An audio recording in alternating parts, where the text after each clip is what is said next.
നമ്മുടെ ജീവിതത്തിൽ ഇപ്പൊ നോമ്പുതുറയിലും മറ്റുമൊക്കെ ഗൾഫിൽ നിന്ന് കുറെ ആചാരങ്ങളും മറ്റുമൊക്കെ പകർന്നെങ്കിലും ഈ ഒരു ഇത് നമ്മൾ ശരിക്കും കൊണ്ട് പകർന്നിട്ടില്ല എന്നാണല്ലോ. നമ്മള് വിഭവങ്ങളൊക്കെ നമ്മുടെ നാട്ടിലേക്ക് ഫോറിൻ വിഭവങ്ങളും മന്തിയും കുഴിമന്തിയും ഒക്കെ നമ്മുടെ നാട്ടിലേക്ക് എത്തി എന്നല്ലാതെ അവരിലുള്ള കുറെ നല്ലത് നമ്മിലേക്ക് എത്താൻ ഇനിയും വഴുകുന്നുണ്ട് എന്നുള്ളതാണ് വസ്തുത.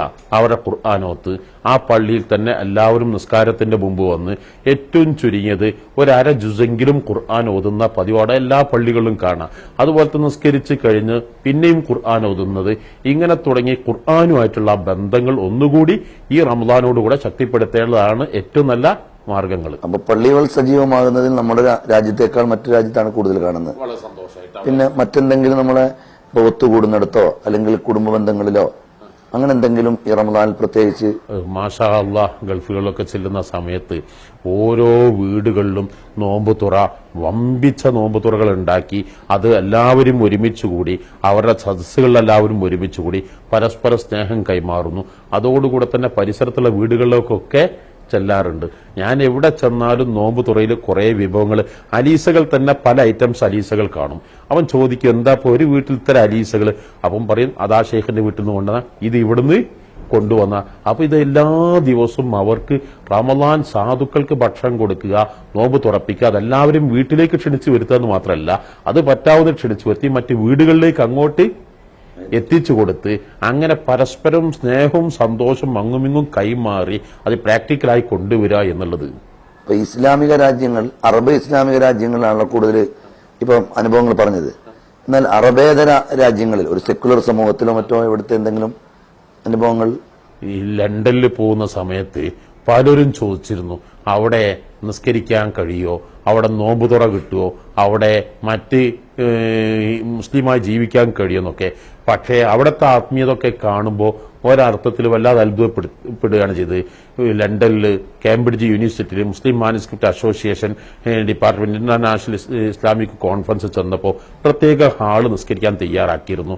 ആ ഹാളിലൊക്കെ കുറെ ഫ്രെയിമുകൾ ഫോട്ടോ നല്ല വെള്ള ടബിലുകൊണ്ട് കവർ ചെയ്തിട്ടുണ്ട്. അപ്പൊ ഞാൻ അങ്ങനെ ഏതോ എടുത്തു നോക്കി, ഇതൊക്കെ വേറെ ഏതെങ്കിലും ബഹുദൈവാരാധനകളുടെ ഫോട്ടോകളോ മറ്റൊക്കെ ആയിരിക്കും. അപ്പൊ അതൊക്കെ നല്ല നല്ല ഫ്ലവറുകളുടെ ഫോട്ടോ ആണ്. ഫ്ലവറുകൾക്കൊന്നും ഇസ്ലാമിൽ യാതൊരു കുഴപ്പമില്ല, പക്ഷെ അതുവരെ അവർ ആ ഒരു ആത്മീയത ആചാരങ്ങളിൽ കാത്തു സൂക്ഷിക്കുന്നു. നമ്മൾ കറാത്താണ് പറഞ്ഞ കാര്യങ്ങൾ പോലും അവരെന്താകുന്നു വലിയ ശ്രദ്ധ ഒതുക്കുന്നത്. അപ്പൊ മുന്നരിൽ മുസ്തസ്ഖിരി ഷറരി എന്നാണല്ലോ കൂടുതലും നരകാവകാശികളായി മാറുന്നത് ഈ തിന്മകൾ ചെറുതായി കാണുക എന്നുള്ളതാണ്. കറിക്ക് സ്വാദ് നൽകുന്നത് ആടോ കോഴിയോ ചെമ്മീനോ എന്നുള്ളതിലേറെ ആ തൂമ്പിക്കുന്നതും ആ ചേരുവകളാണ്. ചിലപ്പോൾ ഉപ്പ് അല്പം കുറഞ്ഞു പോയാൽ അല്ല അല്പം കൂടിപ്പോയാൽ ആ കറിന്റെ സ്വാദ് തന്നെ നഷ്ടപ്പെട്ടു. അപ്പൊ ആദാബുകള് ആചാരങ്ങൾ നമ്മൾ പരമാവധി ശക്തിപ്പെടുത്തുക എന്നുള്ളത്. അപ്പൊ ഈ സെക്കുലർ രാജ്യങ്ങളിലും നല്ല രൂപത്തിലുള്ള അനുഭവങ്ങൾ അവിടുത്തെ എന്തെങ്കിലും വേറിട്ട് നമുക്ക് ഒരു മെസ്സേജായി പറയാനോ അല്ലെങ്കിൽ എന്തെങ്കിലും? ഞാൻ ഖുർആനെ കുറിച്ച് പറഞ്ഞപ്പോൾ ഓർക്കുന്നത്, സിഡ്നിയിൽ അവിടെ ഉവൈസ് ഖാൻ എന്ന ഒരു വലിയ വ്യവസായി എന്നെ വീട്ടിലേക്ക് ക്ഷണിച്ചു. വീട്ടിലേക്ക് ചെന്നപ്പോൾ ഈ കേരളത്തിലെവിടെയും കാണാത്ത വലിയൊരു പ്രതീതിയാണ്. റൂമിൽ എല്ലാവരും വെള്ള വിരിച്ചിട്ടുണ്ട്, വെള്ള വിരിച്ച് എല്ലാവരും വെള്ള ഡ്രസ്സ്, വെള്ള തുണി, വെള്ള കുപ്പായം. അങ്ങനെ മങ്കൂസ് മൗലിദ് തുടങ്ങി. ആദ്യത്തെ ദ്വാ ഞാൻ ദ്വാ ചെയ്തു. മങ്കൂസ് മൗലിദ് ഓതുന്നതൊക്കെ 15 വയസ്സ് ചെറിയ കുട്ടികളാണ്. ആ കുട്ടികൾ നമ്മൾ മങ്കൂസ് മൗലിദ്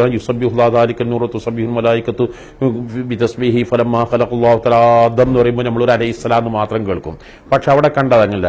വറുവിയാനി നബിയെന്നങ്ങ് പറയലോടുകൂടെ സാഹസം നടങ്ങ് അസ്സലാത്തു വസ്സലാമു അലൈക യാ സയ്യിദനാ യാ റസൂലല്ലാഹ് യുസബ്ബിഹുല്ലാഹ എന്ന് പറയുമ്പോഴേക്ക് ഖാല സുബ്ഹാനഹു വ തആല ലാ ഇലാഹ ഇല്ലാഹു എന്ന് അങ്ങനെ സദസ്സങ്ങ് കൂടി. ആ മൗലൂന്റെ സദസ്സ് വല്ലാതെ ആവേശം കൊണ്ടു. അപ്പൊ ഞാൻ ചോദിച്ചു ദ്വാ ചെയ്യാൻ സമയത്ത് എന്തിനാണ് ദ്വാ ചെയ്യേണ്ടത്? അപ്പോഴാണ് അവര് പറയുന്നത് ആ വീട്ടുകാരന്റെ മകൻ ഉമർ എന്ന് പറയുന്ന മകൻ അന്ന് ഖത്മുൽ ഖുർആനാണ്, അഥവാ ഖുർആൻ മനപ്പാടാക്കുകയല്ല, ഖുർആൻ ഓതി തീർക്കുന്ന ദിവസമാണ്. അപ്പൊ മുമ്പൊക്കെ നമ്മുടെ നാട്ടിൽ ഖുർആൻ തുടങ്ങുമ്പോഴും ഖുർആൻ അവസാനിപ്പിക്കുമ്പോഴും അതുപോലെ തന്നെ ഖുർആൻ യാസീൻ ഓതുമ്പോഴൊക്കെ ഉസ്താദുമാരെ ക്ഷണിച്ചു വരുത്തി അത് മുബാറക്കായ അനുഗ്രഹീതരായ ആളുകളെ കൊണ്ട് തുടങ്ങി കൊടുക്കുക, അതൊരു പ്രാർത്ഥനാ നിർഭരമായ ഒരു സദസ്സാക്കുക എന്നുള്ള ആചാരം ഉണ്ടായിരുന്നു. അവരുടെ പരിപാടികൾ പള്ളികളിലും മറ്റും ഒക്കെ ഉണ്ടായിരുന്നു. ഇന്ന് നമ്മൾ കുറെ സുന്നത്തുകൾ കുഴിച്ചുമൂടി. അതിനേക്കാളെ രസം ഞാൻ ഈ വലിയവരൊക്കെ ഉണ്ടായിട്ട് എന്താണ് ചെറിയ കുട്ടികളെ കൊണ്ട് മൗലൂദ് ഓദിക്കുന്നത് ചോദിച്ചപ്പോൾ ഇപ്പോഴേ ശീലിച്ചെങ്കിൽ